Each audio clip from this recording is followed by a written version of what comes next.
Warning. Money's Crazy Mind contains language that may not be suitable for all listeners. Discretion is advised, but will be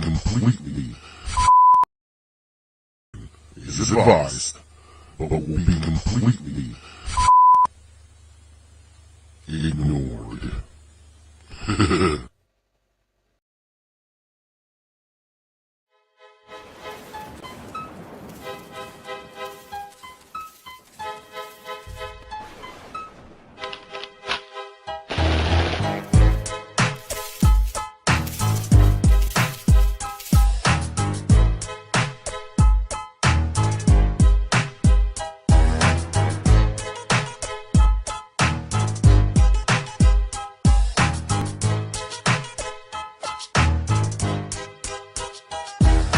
I'm sick of it, doing right, doing wrong. Parents pissed off every time I write a song. Smoke, crack, worship Satan, what the fuck is that? It's something funny, made for you to laugh at. You're destroying America with your rap. You're so full of shit, I need to call hazmat. The only way I would ever apologize I gotta go if on I record had with my this, face all right? buried I in your really sister's do. thighs. Never in 39 years have I ever seen anything like Okay, I'm sorry It for what shows it's worth, the but the best fanaticism part of you was the of this fan afterbirth. base and If you crazy can't take a fucking joke, then go jump in the river. Na na na na Into the na return na of na na, Snoop. and I fucked your To the point sister. where he You overshadowed can't the take a fucking joke, then go jump in Of the Randy river. La la la la That it was la kind la of, la, for me, and I fucked your sister. if you want to continue to put this narrative out there that Cody finishing the story Hey,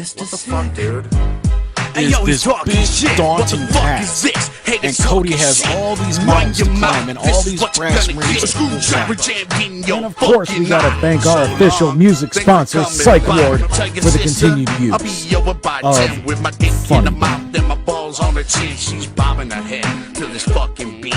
Damn, dog, man, your sister's a freak. Hey, baby, you like the Eagles? Wanna hear something?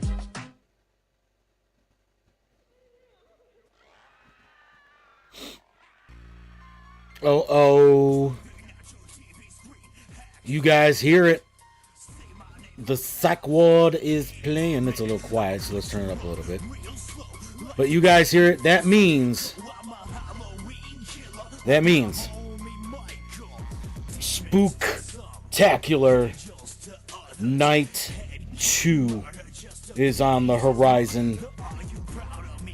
We are back. We are on Facebook. We are on YouTube. And for the second night in a row, we are live on Keze Radio. Welcome back into the asylum, ladies and gentlemen. I, of course, am too hot to handle, too cold to hold. You call the Ghostbusters and you see their logo right there because they in control. Lee, mother, money, back with you. Night number 2, finishing up the All Hallows Eve Spooktacular 2024. Discussing the Menendez Brothers, discussing the craziness that was the Menendez Brothers trials. Yesterday, if you remember, we went through the entire case history. What happened leading up to the murders? What happened during the murders? What happened during the investigation into the murders? What happened to make investigators start looking at the brothers? We looked at all of it. We looked at trial number 1 that ended in not 1, but 2 mistrials. We looked at trial number 2 where it was basically first-degree murder or nothing. We talked about how the O.J. Simpson trial tied into the decisions that were made for trial number 2. We looked into all of that. The only thing, moving the mic a little bit, the only thing we did not have time to get to was the appeals. So today, we're going to start by looking into the appeals that the brothers have filed over the years. We're going to look into an update that just happened within the past week. And then we are going to break down, or I'm going to break down, I should say, this case, the way I think it went and the way everything kind of fell into place. And we're going to do that 3 different ways. We're going to look at it, 1, by the evidence that was found during the police's investigation. 2, we're going to take a look at some of the things that were listed in the testimony, or mentioned, I should say, not listed, mentioned during the case testimony in the trials. And then 3, we're going to take a look and see if modern, or, well, actually, different cultural stigmas that existed back then versus cultural stigmas and changes that have happened now. And how all 3 of these things can give me a definitive determination on what I think happened in the Menendez Brothers trials. So let's start with the appeals. I got notes. See? Notes. People say that I don't do research.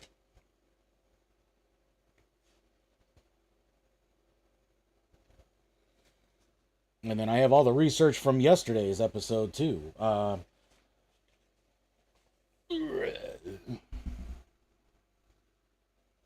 I don't do research. Anyway. So for the appeals process, they started in 1998. February 27th, 1998, the California Court of Appeals upheld the brothers' murder conviction, and on May 28th, 1998, the Supreme Court of California declined to review the case, thus allowing the decision of the appellate court to stand. Both brothers filed a habeas corpus petition with the Supreme Court of California, which were denied in 1999.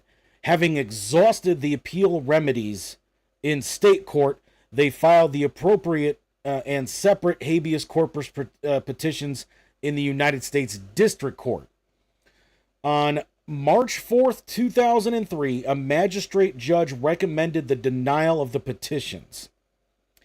The district court adopted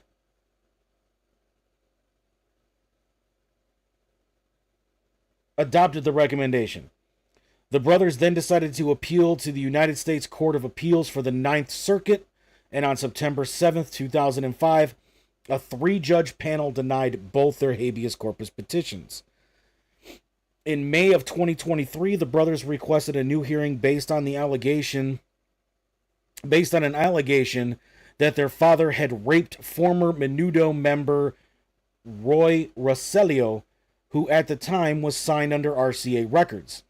Specifically, on April 18th, 2003, on a segment of the Today Show about a television documentary, Rossellio stated that when he was 14 years old, he was drugged and raped by Jose Menendez while he was visiting the Menendez family's home in New Jersey. The appeal cites a letter allegedly written by Eric to his cousin Andy Cano in 1988, where Eric talked about the abuse. On October 3rd, 2024, Los Angeles District Attorney Judge George Gassion announced in a press conference that his office was actively reviewing the appeal. And then on October 24th, 2024, Judge Gassion announced that he was asking the court for a resentencing of the case. If a judge accepts his recommendation, the brothers will be eligible for parole. Gassion stated, "I don't believe that manslaughter would have been the appropriate charge given the premeditation that was involved.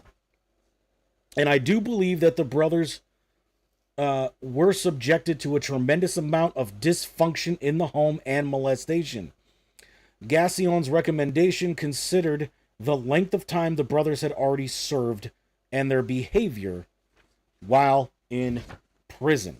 Okay, so that was actually the update that I was going to be talking about here, was the fact that the district attorney is looking into a resentencing for the brothers, given some new evidence that had been coming out. So, my final thoughts on the actual case. There have been so many scenarios that you can look at here, and this has been one of the most talked about, debated, and questioned cases in American crime history. This is one case I have wanted to cover since I decided to discuss true crime here on the show. And I want to take a look at the case from 3 different angles: evidence and investigation, testimony, and cultural changes and stigma then and now. So let's kind of start with evidence and investigation. There's quite a few different areas to look at when you focus on this part of the case. Mainly in that you can look at several mistakes that were made by law enforcement right at the beginning of the investigation. It's been a long-standing claim by the investigators that in familial cases, such as this one, that the guilty party is almost always related to the victim or victims. By not doing GSR testing on the brothers, it gave them a chance to further remove and destroy evidence in the case. In a recent jailhouse interview, Eric admitted that if they had been tested that night, that they would have been arrested on the spot. When I began investigating this case and read the initial alibi given by the brothers, it sounded like bullshit.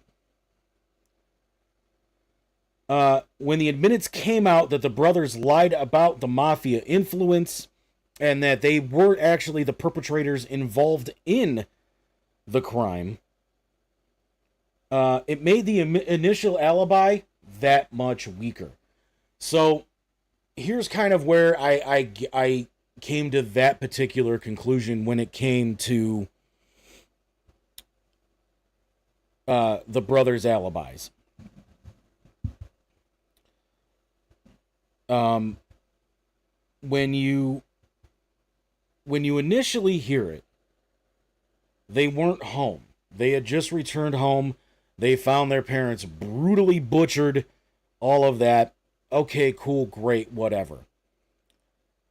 But then when you hear, oh, we went to see Batman at this specific time. Well, where are your ticket stubs? Oh. We went to the Taste of LA.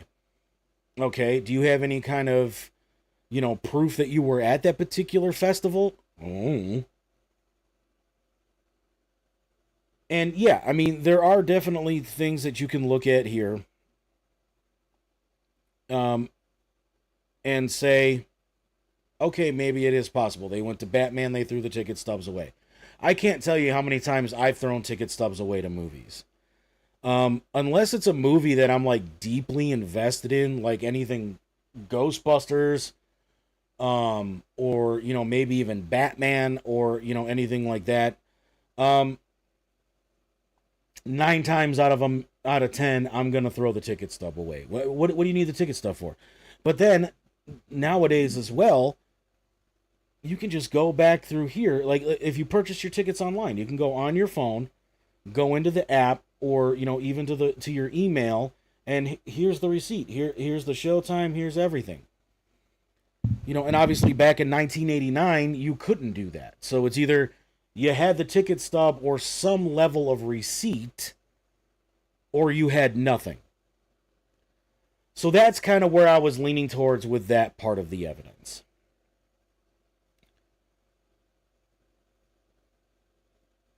the part where they went to go see Batman. There are lots of these moments sensationalized in dramatizations, most recently Monsters on Netflix. They go to the box office to buy the tickets for a showing that had already started. To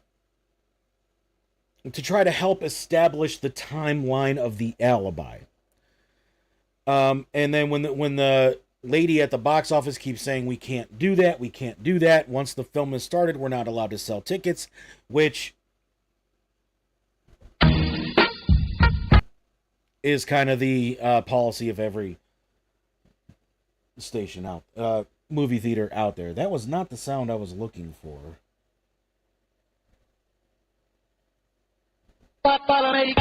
That wasn't either. I know it's on here. Yeah, I guess that'll do. Whatever. New board. Anyway. And then they go to the Taste of LA, and you kind of see them like hobnobbing with different like young women that were there, and even in some cases younger men that were around their age. And like they're trying to convince these people to sit there and be like, hey, I mean, we've been here for hours, right? And they're kind of flirting with the girls, and the Menendez brothers, they weren't bad looking men. I'm very comfortable enough in my sexuality to say that. So they weren't bad looking guys, so I mean, a cop walks up to you and says, do you remember seeing this guy?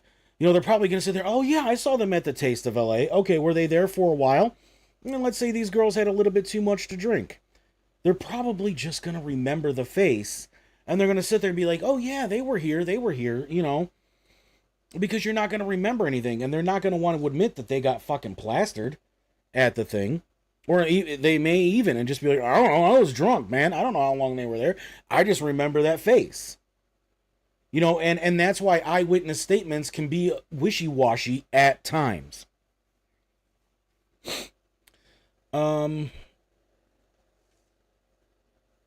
day after the murders, the boys went to the bank to empty the safe deposit box. They were allowed to go in alone and were not supervised. They emptied it. Apparently, according to family, and we talked about this yesterday, there was a extensive search in anything that Jose and Kitty owned to try to find the will. And the will, from what I understand, according to Menendez family members, was never really found. Or if there was one found, it was old. And that's where Lyle and Eric pretty much got everything. The cars the boys drove the night of the murder was never searched. Both Lyle and Eric admitted to in-person interviews the guns were in the car during the police search at home. According to police records, there were 2 shotguns that had never been fired in Jose's closet. Also, tons of prescription pills for Kitty for depression and other mental conditions. Kitty was suicidal and depressed all the time, which the boys did talk about multiple times in police interviews. Police records indicate that Jose was shot 6 times, Kitty 10. And then when talking with Eric's friend, police stated that Eric was never interested in money and never mentioned inheritance. Eric's prior charges for burglary were considered in thinking, and then Eric's old friend came back for revenge. And then the mafia theory was backed up by Jose's co-workers at Live Entertainment after Jose took over and wanted to shut down the pornography department, one of the most profitable departments at their time. Investigators quickly ruled out mob ties due to certain findings at the scene, mainly the lack of shotgun shells, that no professional hitman or professional murderer would have removed the shells from the scene. No sign of forced entry. There was a window that was broken, but not enough to warrant forced entry.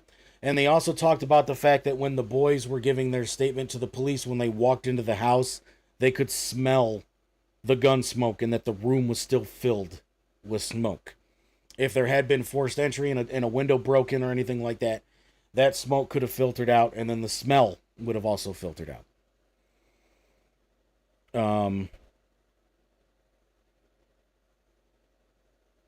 While investigators kept stating that everyone, including the brothers, were suspects, the brothers were never treated like suspects.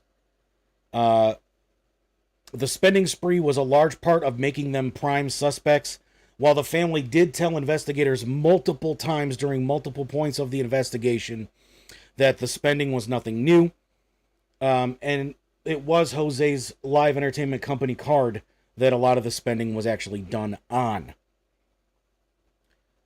And live entertainment also provided Lyle and Eric with bodyguards as well. The brother's cousin also reported that while searching the house for Jose's will, he found a tape recorder with microphones going into both boys' rooms with a bunch of cassette tapes with their names on them. This is the only mention of these tapes. No other evidence exists of what is on them. When Eric was sent to Dr. Oziel after the burglaries, Jose had requested to know what was said in these sessions. Could these have been those tapes? When Oziel's mistress went to the police and told them about the tapes, this is when they zeroed in on Eric and Lyle. It was only after they heard the Oziel tapes that they started going after Eric and Lyle. After the DA confirmed that no privilege was violated, warrants were issued. There was an enormous amount of evidence to support the theory of the boys killing their parents for money. However, what about the 2 shotguns that were found in Jose's closet? What about the tapes that Henry found? The fact that the Beverly Hills police did not search Lyle's car or test for GSR could lend credence to the thought on the LAPD at the time. Also, rich people, rich privilege, right?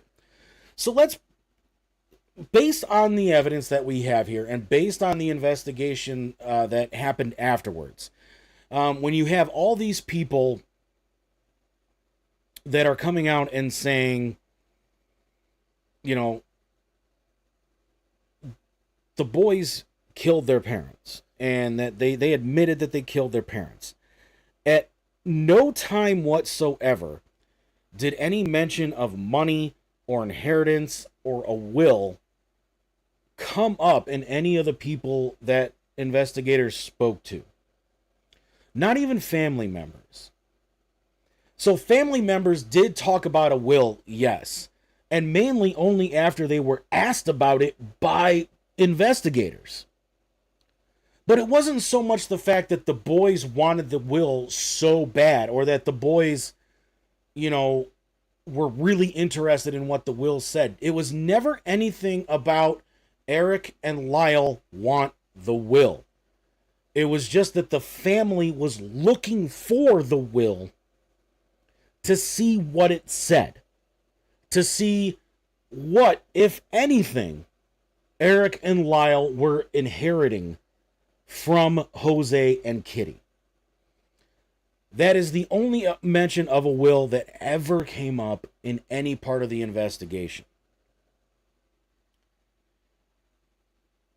During interviews with family members, and even Eric and Lyle, the thought of their mom being this depressed, suicidal, I just don't give a fuck about anything kind of woman did come up quite a bit.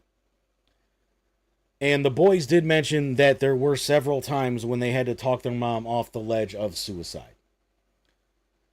The thought of putting her out of her misery, which is definitely something that the police thought of after they were arrested, there could be some backing to that.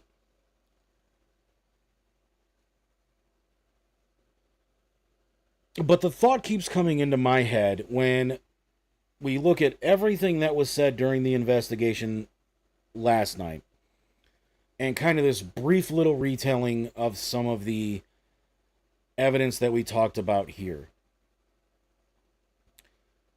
2 nights before the boys murder their parents, they basically go to every gun store in LA County trying to purchase the weapons. And if they really were for like self-defense purposes or anything like that,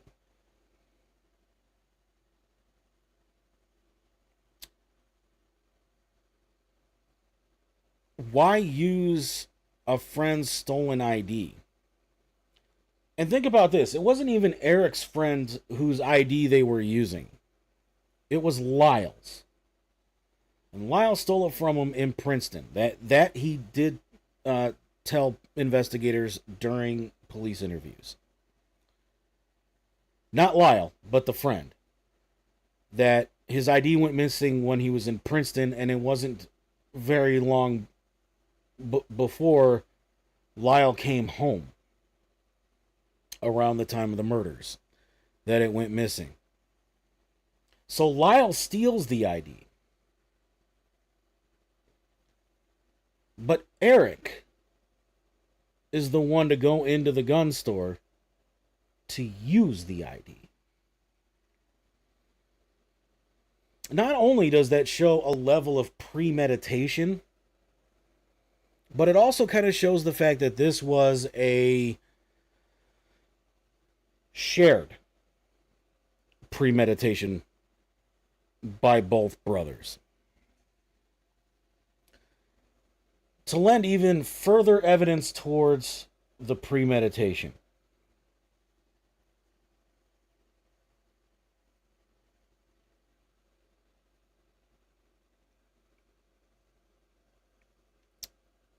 you are trying to establish an alibi.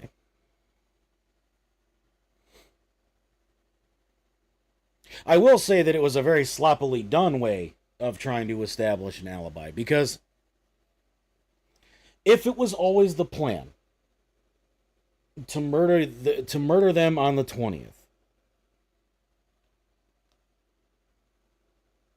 you could have had Lyle or Eric stay home and had the other go to the box office and buy the tickets, so that way you already have the tickets. And then, if the idea always was to go... okay, so the Taste of LA thing was kind of like a spur of the moment kind of thing because the movie theater didn't work. But we also know from interviews with some of Lyle's friends that they were supposed to meet up with one of Lyle's friends after they went to go see Batman.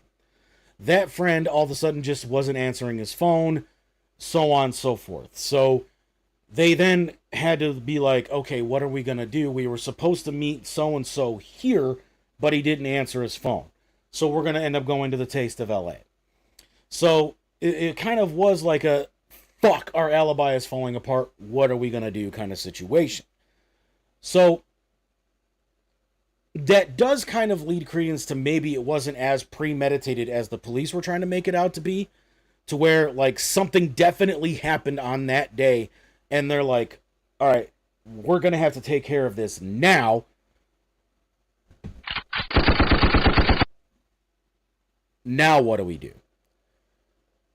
But here's the other part of it that definitely lends to some level of kind of premeditation, to where it always was the plan to do it that night. You knew you had to ditch your bloody clothes. You knew you had to ditch the guns. You knew you had to do this. You knew you had to do that. Why the hell are you sitting around in the house waiting for the cops to show up? What were you going to do? Run out the back door, back the car out of the driveway and drive off while you got fucking cops coming right at you? That don't sound too intelligent. But that does kind of point to some level of premeditation, where you're sitting here waiting for the cops. Dad's brain's on the floor next to me. It's been about 15 minutes. Cops ain't showing up. Let's go see Batman. Like, I mean, really? Really? But that does kind of lend to the thinking of these boys at that time.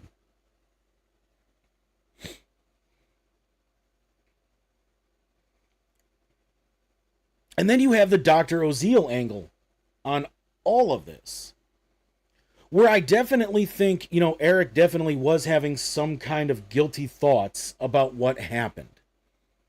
But here's the other part of it that I've been questioning since I read the coroner's report, where it says that Jose was only shot 6 times, but Kitty was shot 8 times. Or, I'm sorry, 10 times. If Jose was always the target, and yes, Jose definitely had more brutal injuries, so there's definitely some thought to that, right?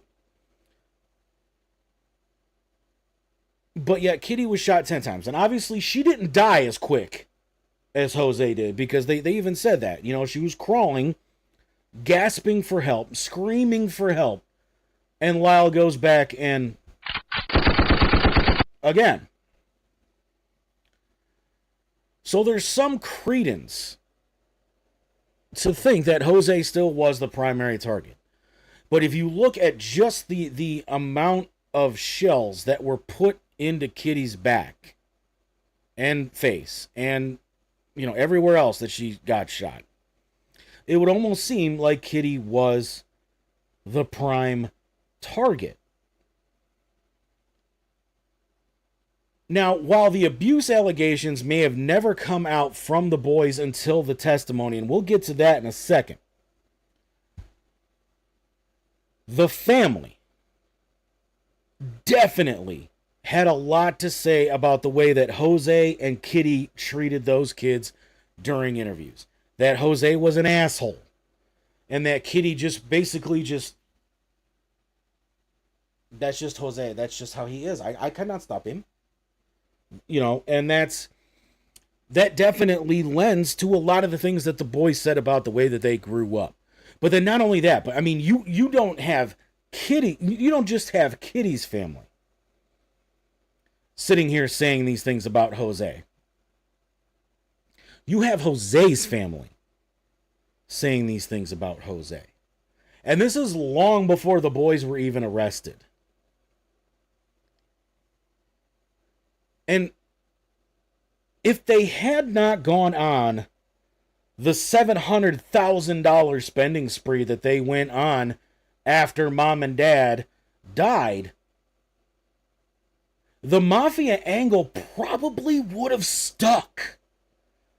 Because you did have multiple employees at Live Entertainment sitting here saying, yeah, we used to be a pretty major porn distribution company, and back in the 70s and 80s, the mob was porn.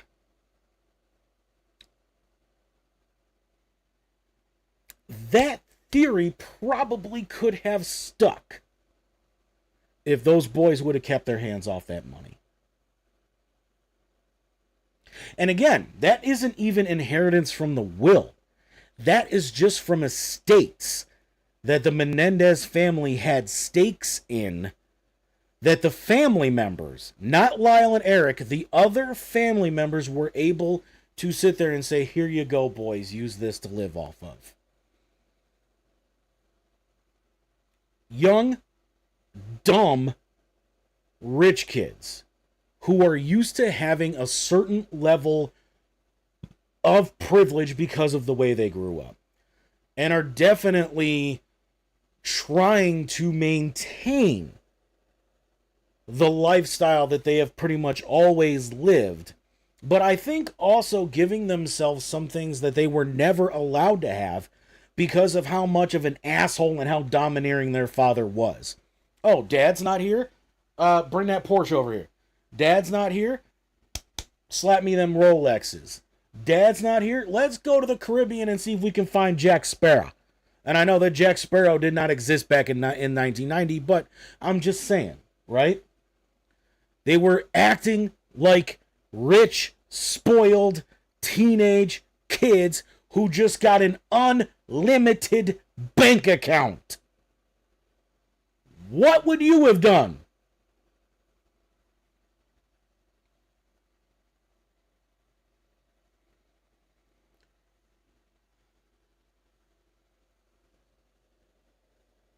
But looking at all the evidence in whole, the weak alibis, the laying in wait, and the fact that they bought the guns 2 days before, the fact that there was never any mention of Jose and Kitty trying to kill them, all of this stuff, and the fact that they were coming up with a cover story, and the fact that they acted so well on that 911 call.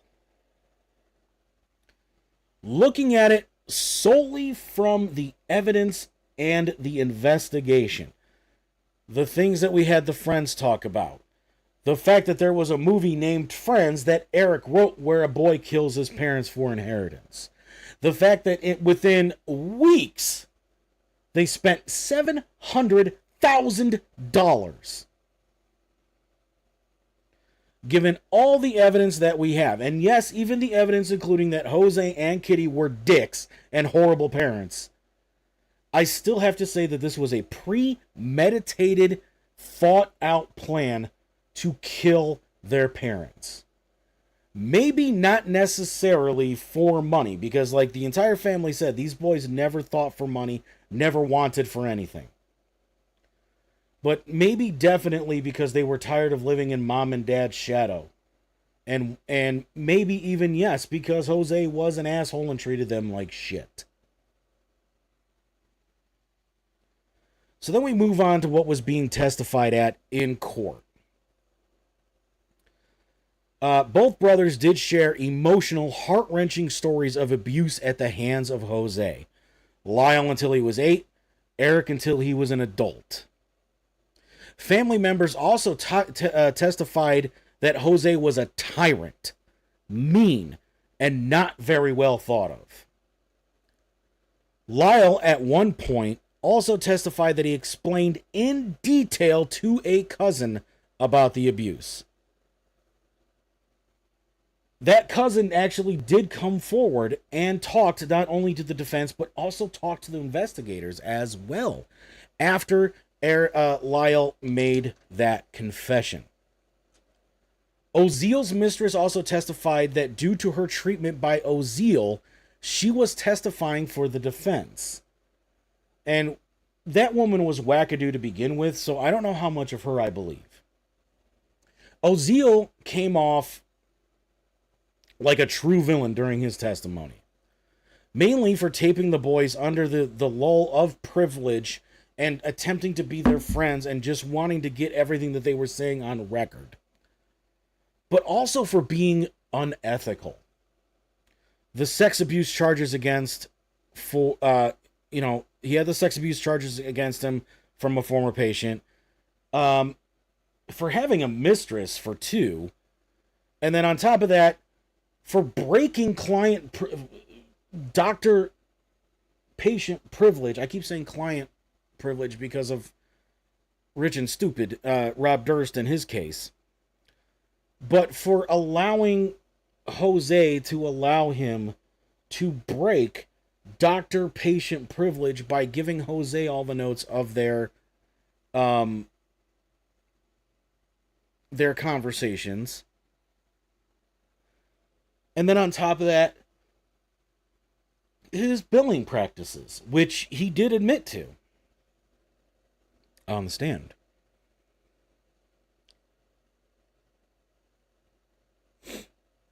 When you weigh the testimony from the boys against the evidence in the 911 call, you find it very hard to believe the stories of abuse. The testimony feels real when you hear it or when you see it. It feels like they did have these things happen.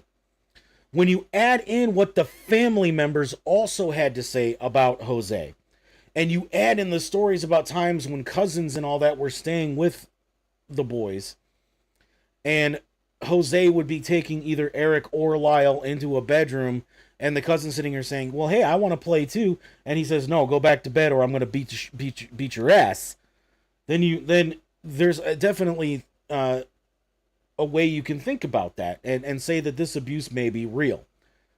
And then you also add in the story that their aunt shared with police about Jose berating Eric for separating his food during a family dinner and saying that that's something only faggots would do. Are you a faggot? Do you want me to treat you like a faggot?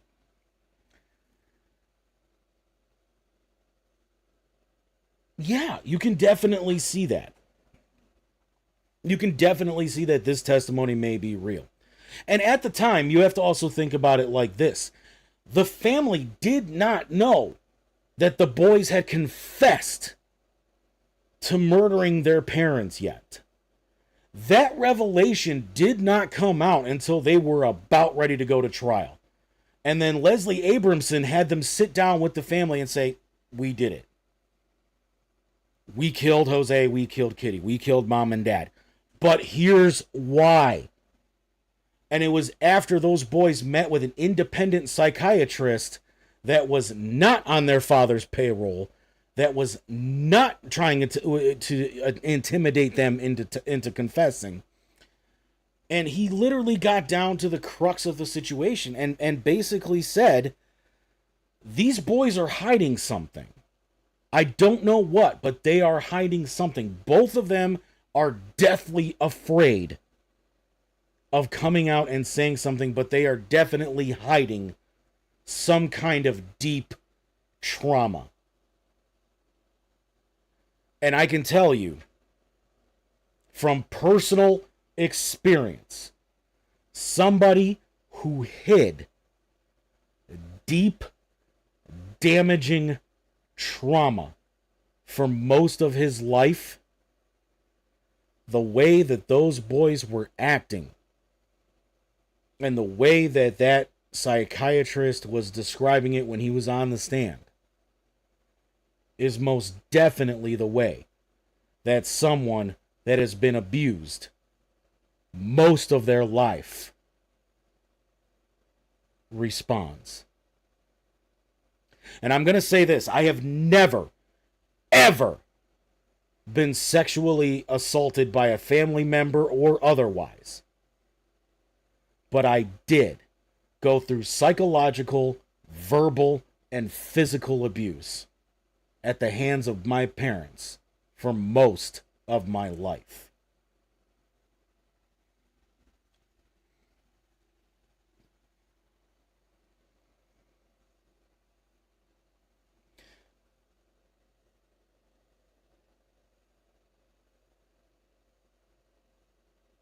But you'd still have to look at the evidence that points to premeditation.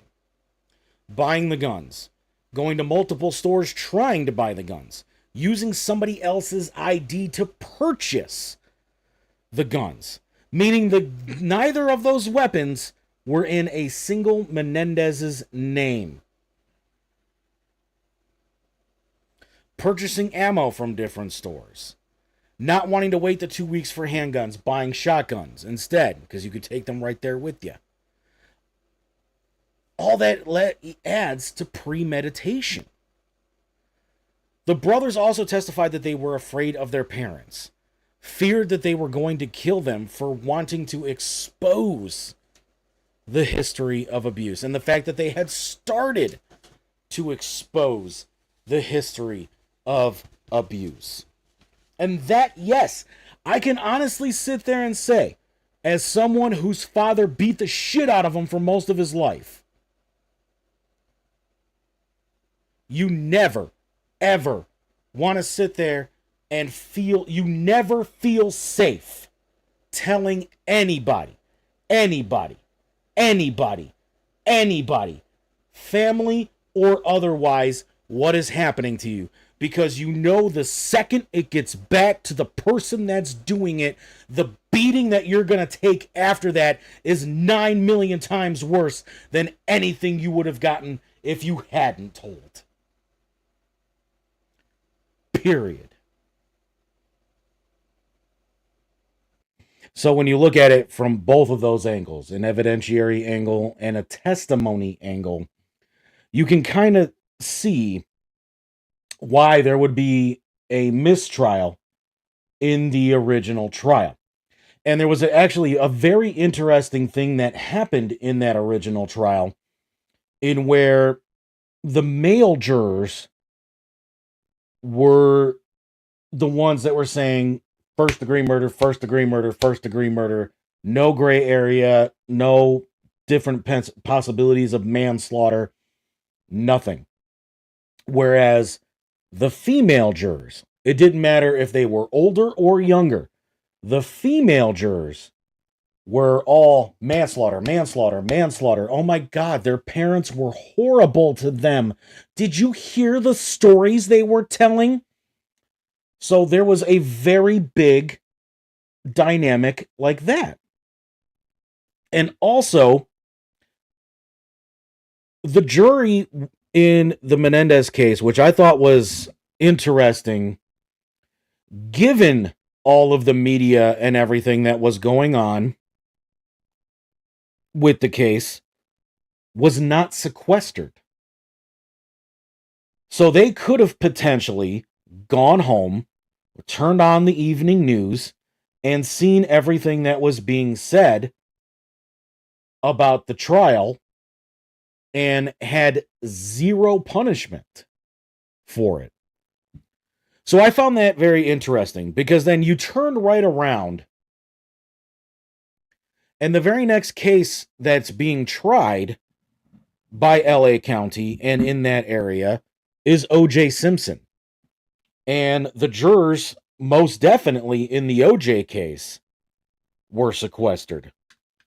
And I think that there was probably just about the same amount of media hype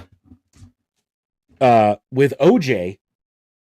as there was with the Menendez brothers.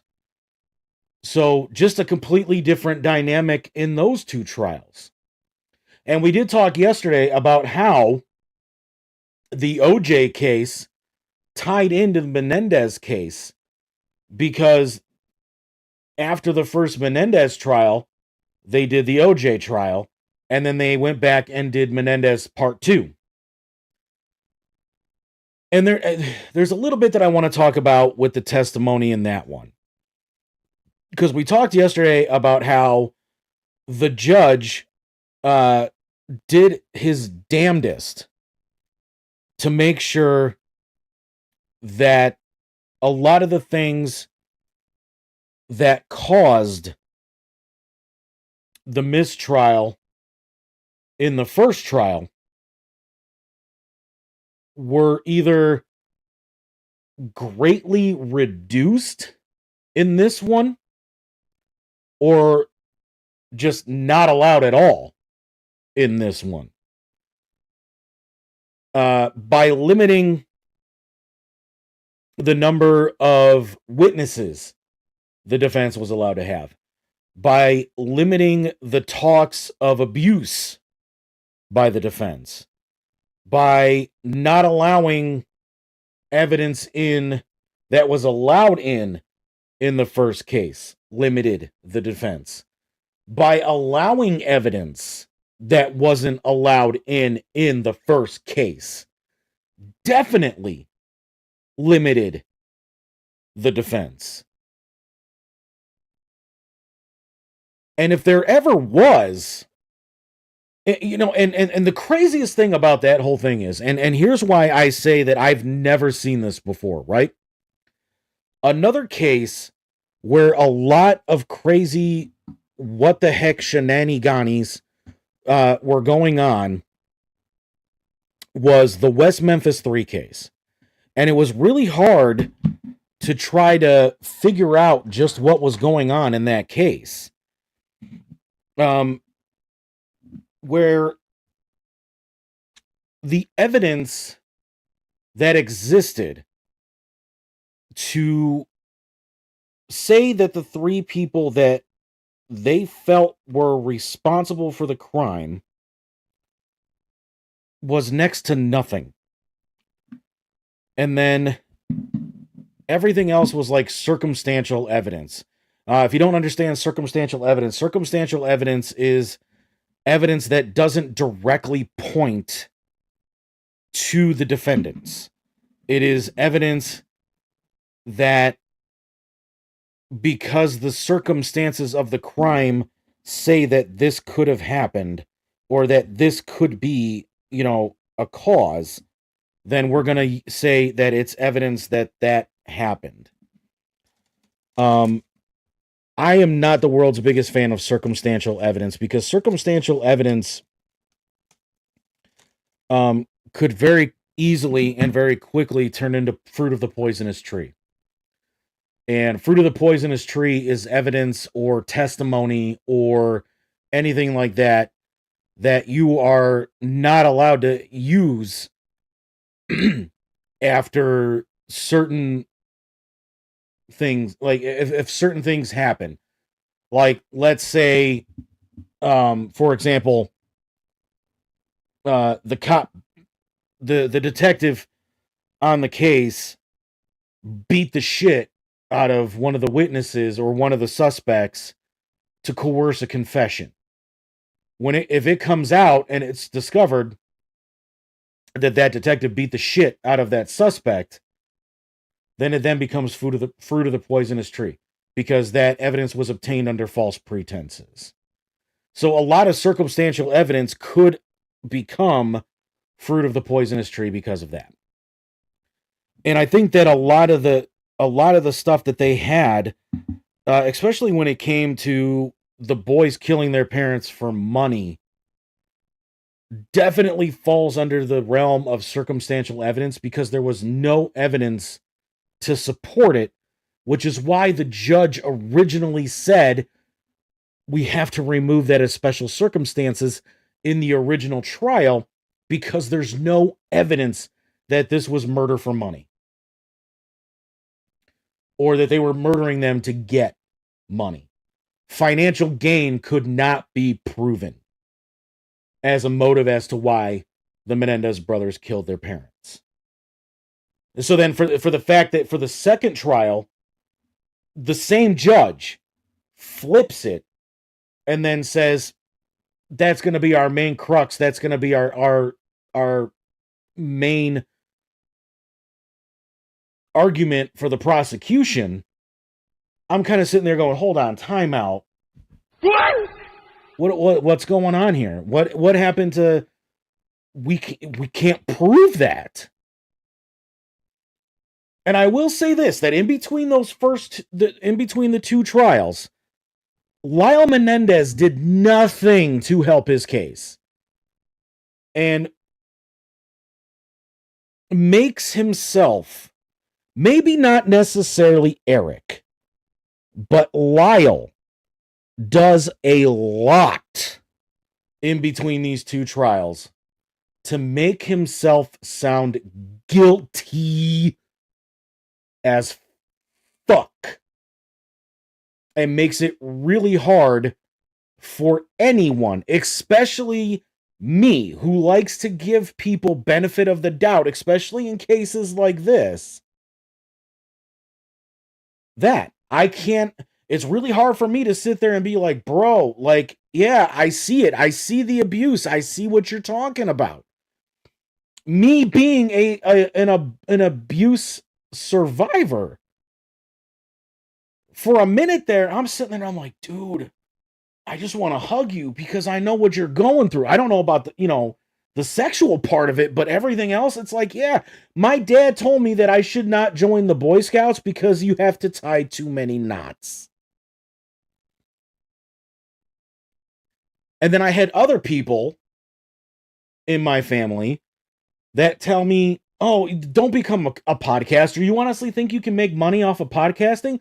Look, I'm going to be 1,000,000% honest with everybody here. If I was in this for money, I would have quit 4.5 years ago. I'm in this because I like it and because I know I can get an audience. Maybe not for every episode, but that's not the goal. The goal is you put something out there, you hope somebody likes it. If they like it, they're going to tune in next week, maybe.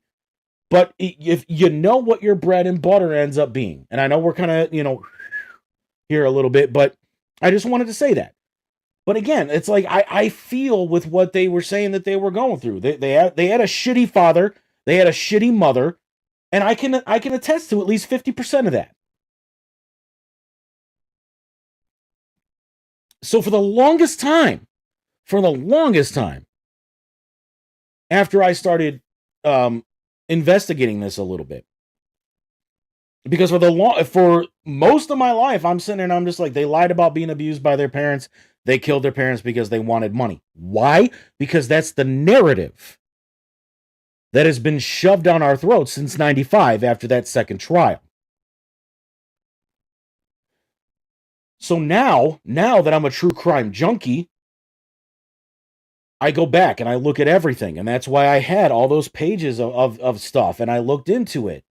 And I read and I saw and documentaries, docudramas, the Law and Order true crimes, the monsters, all these different things that came out, and we're talking about the case. I'm sitting here and I'm just like, that points to them just wanting to kill their parents. That points to them potentially being abused. That points to this. That points to that. Spending $700,000.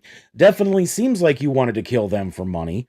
But other than that spending spree that they went on, that their family says was just everyday life for the Menendezes, it's kind of hard to prove that.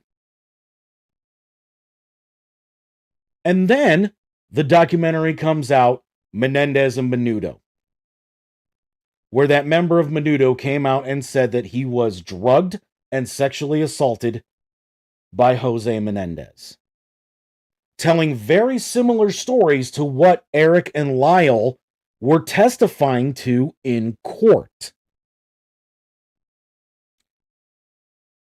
There has been zero evidence to say that anybody in the Menendez defense camp, brothers included, reached out to him and said, dude, we need your testimony. There is zero evidence of that. None.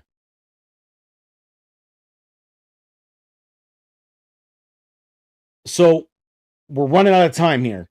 So I want to get real quick into the final point of this.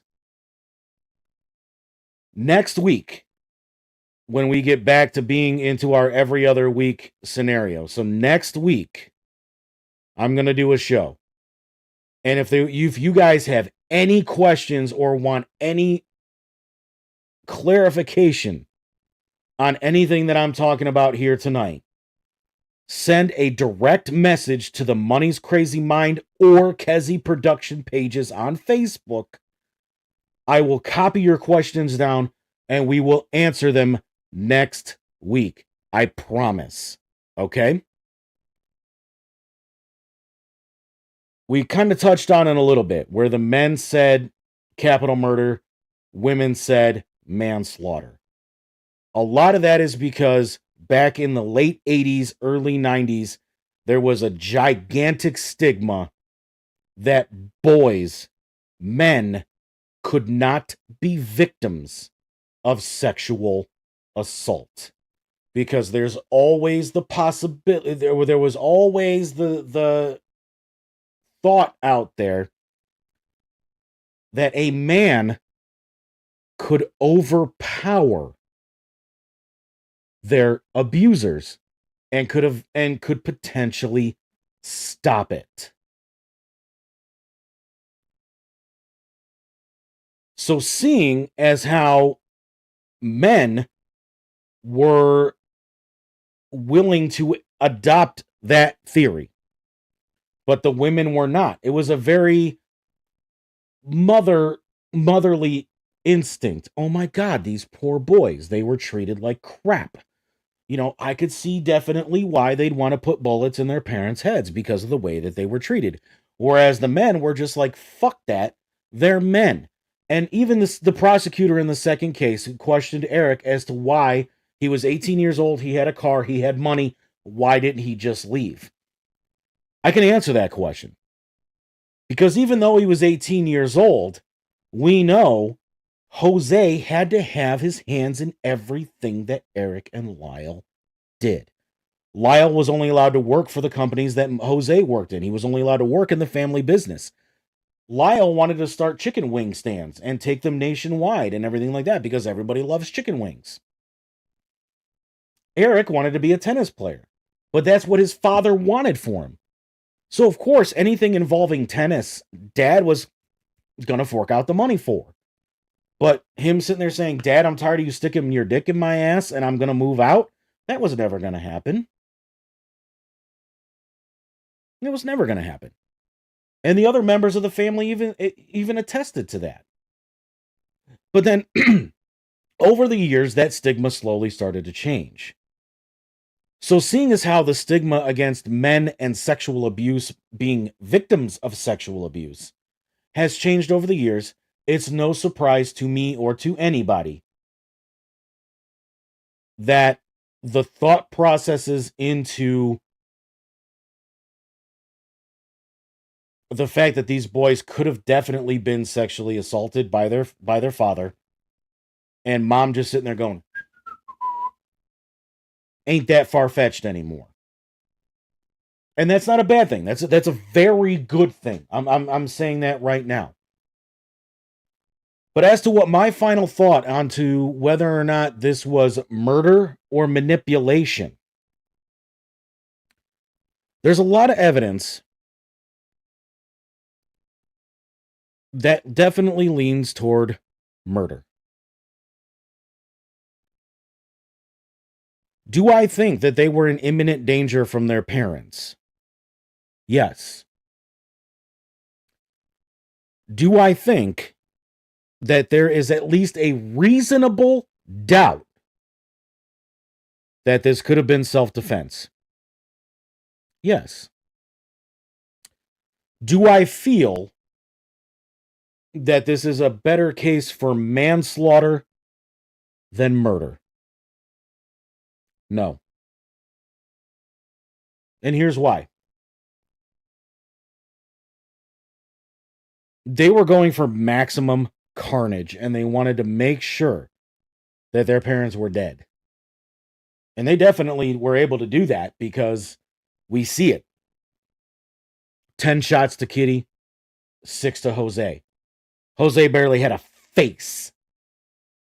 And his brain was eviscerated. That's carnage. And then you also have to think about the fact that Lyle went back even after he found out that his mother was still alive and put 4 more in her. That's maximum carnage.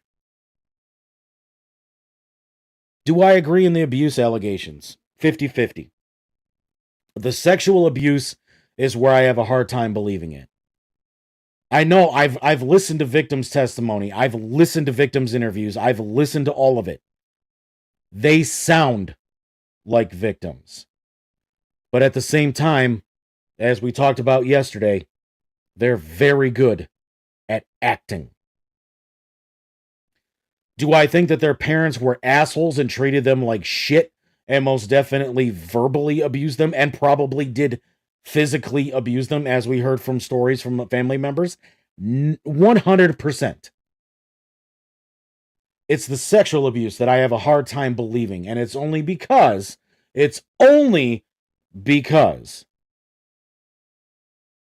they're such good actors.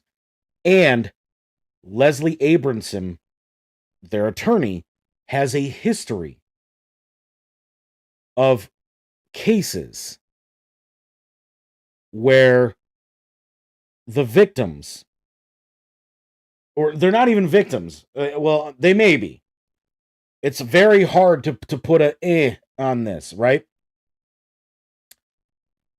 Where all of her defendants were conveniently sexually abused, and they were able to get away with manslaughter self-defense charges for murdering their parents. So that's why I have a little bit of a hard time believing it. And the so-called independent psychologist that came in and interviewed Eric and Lyle before the trial, is one that Leslie Abramson is known to use. So that's why I have a little bit of a hard time with the sexual abuse part of it, but also because Lyle's attorney was not really on board with it before Leslie Abramson took over the defense.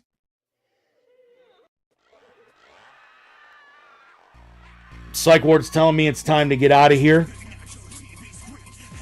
Thank you, everybody, for checking out the Money's Crazy Mind All Hallows Eve Spooktacular 2024 on Facebook, YouTube, and for the first time ever, Kezi Radio. Until next week, everybody, this is Halloween. Keep your babysitters locked up. Michael Myers is coming home tonight. Until then,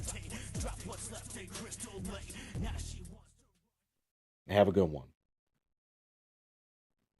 Money's Crazy Mind is proud to be the exclusive flagship broadcast of Nameless, Faceless Productions. That's all, folks.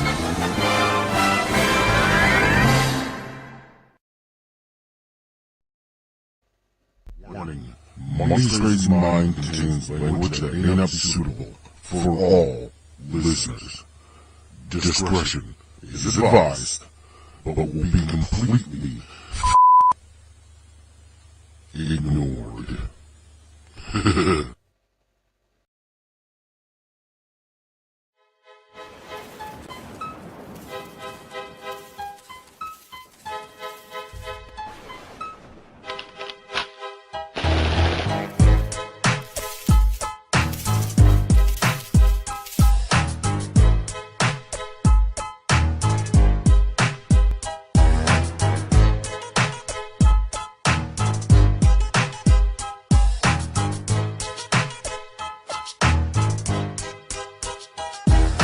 I'm sick of it, doing right, doing wrong.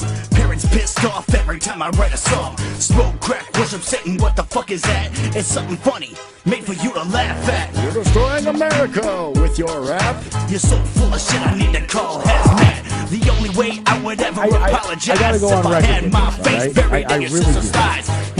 Never in 39 years have I ever seen anything like Okay, I'm sorry It for what shows it's worth, the but the best fanaticism part of you was the of this fan afterbirth. base and If you crazy can't take a fucking joke, then go jump in the river. Na na na na Into the na return na of na sin. na, and I fucked your To the point sister. where you You overshadowed can't the take a fucking joke, then go jump in the river. La la la la That it was la kind la of, la, for me, and I fucked your sister. if you want to continue to put this narrative out there that Cody finishing the story What the fuck, dude? Hey, is yo, this he's talking big shit. What the daunting fuck task, is this? Hey, and this Cody talking has shit. all these Run mountains your to mouth. climb and This all is these what you're brass gonna rings get. to Screwdriver climb. jam in your And of course, we fucking gotta eye. thank our So official long. music Think sponsor, I'm coming Psych by. Ward, Tell your for the sister, continued use I'll be over by of 10 with my dick in funny. the mouth and my balls on her chin. She's bobbing her head till this fucking